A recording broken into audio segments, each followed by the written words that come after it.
श्री कृष्ण, क्या महाभारत की लड़ाई में उन्होंने कोई भी अस्त्र या शस्त्र नहीं उठाया? क्या वे सिर्फ अर्जुन के सारथी बनकर रहे पूरे युद्ध के दौरान? क्या उन्होंने युद्ध में सिर्फ उपदेश दिए अर्जुन को? क्या ये वाकई सही बात है? चलो एक बार की बात है, दुर्योधन से भीष्म पितामह बहुत गुस्सा थे। गुस्से की वजह ये थी कि उन्होंने अभी तक युद्ध में एक भी पांडव को नहीं मारा था। पितामह भीष्म गुस्सा होकर दुर्योधन को कुछ मंत्र पढ़कर 5 सोने के तीर देते हैं और कहते हैं कि उन्हीं से कल इन पांडवों का अंत होगा।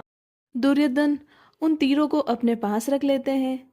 जब श्री कृष्ण को इस बात का पता चलता है तो वे अर्जुन को दुर्योधन के पास भेजते हैं और उनसे वो तीर मांगने के लिए कहते हैं। एक बार अर्जुन ने दुर्योधन की जान बचाई थी। दुर्योधन ने अर्जुन को वचन दिया था कि वो उससे कुछ भी मांग सकता है। इसी में श्री कृष्ण अर्जुन को दुर्योधन के पास से वो 5 सोने के तीर मांगने को कहते हैं। दुर्योधन उन तीरों को अर्जुन को दे देता है। जब भीष्म पितामह को इस बात का पता चलता है तो वे बहुत गुस्सा हो जाते हैं और अर्जुन को मारने के लिए युद्ध करते हैं।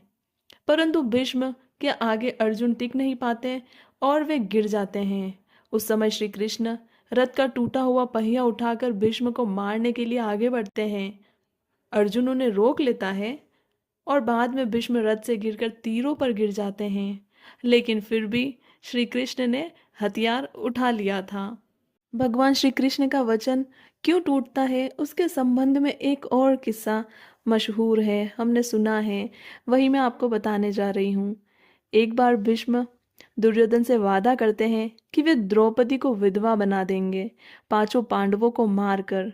जब कृष्ण को इस बात का पता चलता है तो वह द्रौपदी को भीष्म के पैर छूने को कहते हैं, बिना ये बताए कि वो कौन है। द्रौपदी ऐसा करती है और भीष्म उन्हें सदा सुहागन रहने और लंबी आयु का आशीर्वाद देते हैं।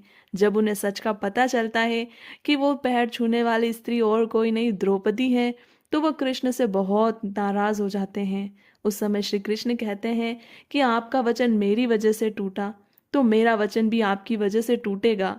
और इसके बाद ही अर्जुन को बचाने के लिए वो रथ का पहिया उठाते हैं।